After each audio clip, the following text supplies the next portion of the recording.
Antes que o homem pecasse, o orgulho já tinha contaminado o céu. Antes que houvesse serpente no jardim, já existia rebelião no coração de um anjo. E antes que Eva acreditasse numa mentira, o diabo acreditou na dele. O diabo, ele não é criativo, ele só recicla. Ele não cria nada novo, só pega aquilo que Deus já fez e distorce. Ele não gera, apenas copia. Ele não edifica, apenas corrompe. E foi exatamente isso que ele fez desde o princípio. A primeira mentira da história não começou na terra, começou no céu. E essa mentira é uma frase simples, mas perigosa: sereis como Deus. E essa é a essência de toda rebelião espiritual. É o momento em que a criatura para de refletir a glória e quer possuir a glória. É quando a adoração se torna uma ambição e o reflexo decide virar luz. E é daí então que nasce a queda. O diabo, ele não cria nada, só repete o mesmo roteiro. Você pode ser como Deus. E é por isso que o tema da nossa palavra hoje é a mentira original. A mentira que derrubou os anjos, corrompeu o Éden e confunde muitos corações até os dias de hoje. Mas se você é novo por aqui, seja muito bem-vindo. Eu sou o Guilherme Nagai. Nesse canal nós falamos sobre espiritualidade, desenvolvimento pessoal e liderança de uma forma que faz sentido na tua vida real. E se você gosta desse tipo de conteúdo, não esquece de se inscrever no canal, já deixa seu like, compartilha essa palavra com o máximo de pessoas que você conseguir, comenta para engajar o vídeo, ative o sininho de notificações e sem enrolação, vamos para a palavra. Primeiro ponto da palavra de hoje, vamos falar sobre a queda de Satanás e a semente do orgulho. Antes de existir a serpente no jardim, existiu o orgulho no céu. Antes que o homem duvidasse de Deus, um anjo duvidou do seu próprio lugar. E foi nesse momento que o céu perfeito experimentou a primeira distorção da glória. Existe um texto em Ezequiel 28 que é direcionado para um rei chamado Rei Tiro. É um homem tomado pelo orgulho do próprio poder. A linguagem é tão elevada que muitos estudiosos entendem que o profeta está revelando a influência espiritual por trás daquele rei, o mesmo espírito que um dia se rebelou nos céus. E o texto vai dizer em Ezequiel 28:13 em diante: estavas no Éden, o jardim de Deus, foste perfeito nos teus caminhos, desde o dia em que o foste criado, até que se achou iniquidade em ti. E algo que precisamos ressaltar é que nenhum rei humano literalmente esteve no Éden. Então o texto se abre como uma janela. Deus está expondo a raiz espiritual da soberba. O profeta descreve alguém cheio de beleza e sabedoria, criado para refletir a glória, mas que foi corrompido ao se encantar com seu próprio brilho. E aqui não é apenas uma metáfora, vemos o retrato do que aconteceu antes da queda humana. Um ser criado para servir, desejando ser servido. Ezequiel 28:17 vai dizer: elevou-se o teu coração por causa da tua formosura, corrompeste a tua sabedoria por causa do seu esplendor. Ele se encantou com o reflexo e se esqueceu da fonte. E no dia que ele quis brilhar sozinho, a luz se apagou. O erro de Satanás não foi apenas querer mais poder, foi querer independência. Ele queria existir sem depender de Deus e isso é impossível. Atos 17:28, pois nele vivemos, nos movemos e existimos. E quando ele tentou criar o seu próprio propósito, ele acabou rompendo o único propósito verdadeiro: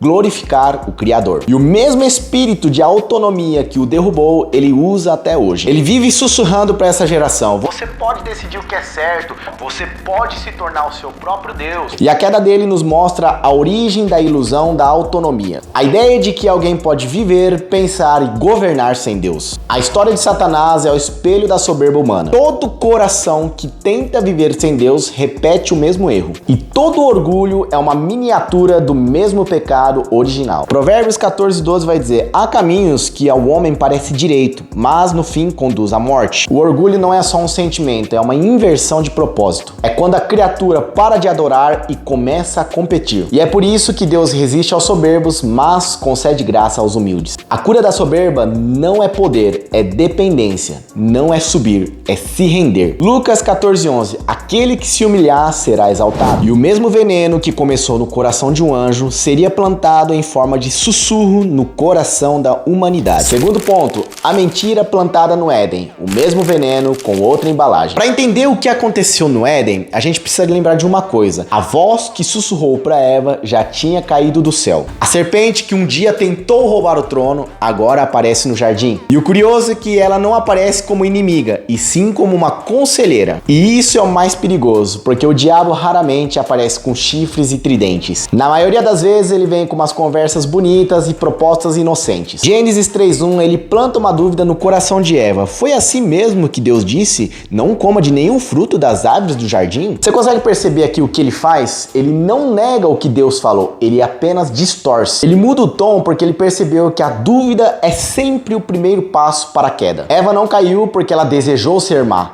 Ela caiu porque ela quis ser mais. E aí que mora o perigo, porque o inimigo sabe que a forma mais eficaz de derrubar alguém não é mostrando algo ruim, é mostrando algo que parece ser bom. Gênesis 3:5, porque Deus sabe que no dia que comerem do fruto, seus olhos se abrirão e vocês serão como Deus, conhecerão o bem e o mal. Repara nesse texto que a serpente não oferece o pecado, ela oferece o poder. Dentro desse texto ele não fala sobre desobediência, fala sobre crescimento. Mas o problema é que ele vende esse suposto crescimento sem a obediência. E assim acontece até os dias de hoje. O texto diz que quando Eva viu que o fruto era agradável aos olhos e desejável para o seu entendimento, tomou e comeu. Sabe o que isso mostra? Que o primeiro pecado não foi da boca, foi da mente. O pecado começa quando a gente passa a negociar aquilo que Deus já definiu. E todo esse investimento de Satanás contra a nossa vida é porque nós fomos criados à imagem e semelhança de Deus. Tudo que ele gostaria de ter sido lá no céu. E como o inimigo não tem poder para ferir a Deus, ele quis ferir a sua imagem e semelhança. O inimigo sabia que se ele conseguisse corromper o reflexo, ele feriria o reflexo de Deus no homem. Então ele não atacou a força de Adão, e sim a convicção dele. E o resultado disso nós lemos em Gênesis 3:7. Então os olhos dos dois se abriram e perceberam que estavam nus. E sim, os olhos deles foram abertos, mas não para a glória, e sim para a vergonha. A serpente prometeu ser como Deus, mas eles descobriram o que é viver sem ele. E com isso gerou-se o rompimento da relação entre Deus e o homem.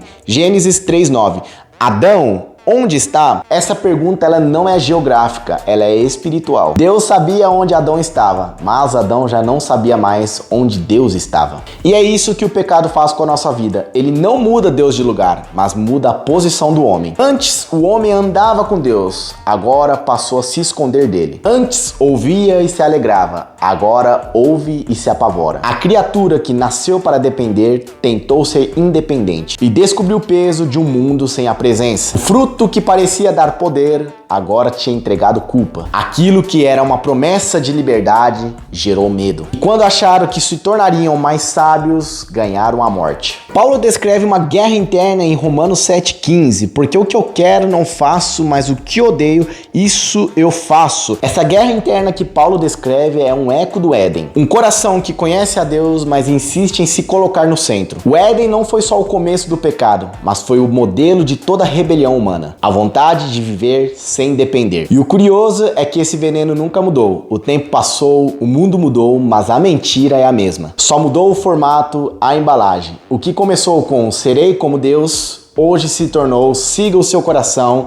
e faça o que te faz feliz. E é sobre isso que vamos falar no terceiro ponto. Hoje é a mesma mentira com nomes modernos. Preciso reforçar que o diabo não é criativo, ele apenas troca o nome das coisas. O que começou com sereis como Deus, hoje se tornou você é o dono da verdade. E hoje ele vem disfarçado com frases que a gente ouve o tempo todo e eu anotei alguma delas. Siga o seu coração, o importante é ser feliz, você não precisa de ninguém para te dizer o que é certo, cada um tem a sua verdade. Parece bonito, né? Mas por trás de cada palavra dessa está o mesmo eco que soou no Éden. A mentira é antiga, mas com marketing novo. Antes era o fruto proibido, agora é uma filosofia. Antes era a serpente e agora é a cultura. E o princípio é idêntico: autonomia sem obediência e liberdade sem limite. E assim gera-se a cultura da autossuficiência. Nós vivemos na geração mais confiante de todas, pelo menos é isso que eles mostram nas redes sociais, mas ao mesmo tempo a mais perdida. Nunca se falou tanto de autoestima, mas também também nunca se viu tanta insegurança. Sabe por quê, meu amigo? Porque o homem trocou a presença de Deus pelo próprio reflexo. O homem moderno não se ajoelha apenas diante de ídolos de pedra, mas diante do seu próprio ego. A idolatria de hoje tem perfil no Instagram e o espelho é seu próprio altar. 2 Timóteo 3:1 vai dizer: nos últimos dias os homens serão egoístas, presunçosos e arrogantes. É o mesmo espírito que derrubou Satanás lá do céu, só que agora com Wi-Fi e filtro de beleza. Pior que chamam isso de liberdade. Mas a liberdade sem Deus é só uma forma bonita de dizer prisão disfarçada de escolhas. O orgulho que começou no céu, floresceu no Éden e agora governa a terra. Guerra entre nações, corrupções, ideologias, conflitos dentro de casa, tudo nasce da mesma raiz, alguém querendo ser o centro. Tiago 4:1 vai dizer: de onde vêm as guerras e contendas entre vocês? Não vem das paixões que guerreiam dentro de vocês? A guerra que a gente está vendo lá fora começa dentro de cada um de nós. E sabe o que é mais preocupante? Essa mesma mentira também tem entrado dentro das igrejas. Hoje existem muitos ministérios erguidos sobre o nome de homens e não sobre o nome de Cristo. Pessoas que fazem questão de pregar sobre os dons, mas não pregam sobre o doador. Servem no altar, mas não se submetem ao Espírito. Vivem como se Deus fosse apenas uma marca, algo que se usa, mas não se obedece. Mateus 7:21 vai dizer: nem todo o que me diz Senhor, Senhor entrará no reino dos céus. Infelizmente, a fé tem virado palco e o púlpito se tornado vitrine. E o evangelho, para muitos, se tornou um produto. A mentira mais sedutora do século presente é a mesma do Éden. Você pode ser livre sem Deus. Mas a verdadeira liberdade não é a ausência de limite, é a presença de direção. O homem sem Deus não é livre, é escravo da corrupção. Abre comigo em 2 Pedro 2,19. Prometendo-lhes liberdade, sendo eles mesmos escravos da corrupção. A geração que mais fala sobre liberdade é a que vive mais cativa, presa à aprovação, à imagem, à vaidade e ao seu próprio ego. O diabo não é criativo, ele só atualiza o mesmo discurso. E a humanidade segue caindo na mesma mentira. E no fim das contas, a mentira nunca mudou. No céu ele soava como eu subirei, no Éden como sereis como Deus, e hoje soa como você pode tudo. Mas toda vez que o homem tenta ser o centro, algo desaba. Satanás caiu tentando ser como Deus e o homem também caiu tentando ser como Deus. Então, meu chocolatinho belga suíço da Arábia, guarda isso no fundo do teu coração. O segredo não está em subir, o segredo está em você se render. E se esse conteúdo fez sentido pra você, já deixa o seu like no vídeo. Se você não se inscreveu, pelo amor de Deus, já se inscreve no canal, ative o sininho de notificação, compartilhe com o máximo de pessoas que você conseguir e deixa nos comentários: o diabo não é criativo. Que Deus abençoe e até a próxima.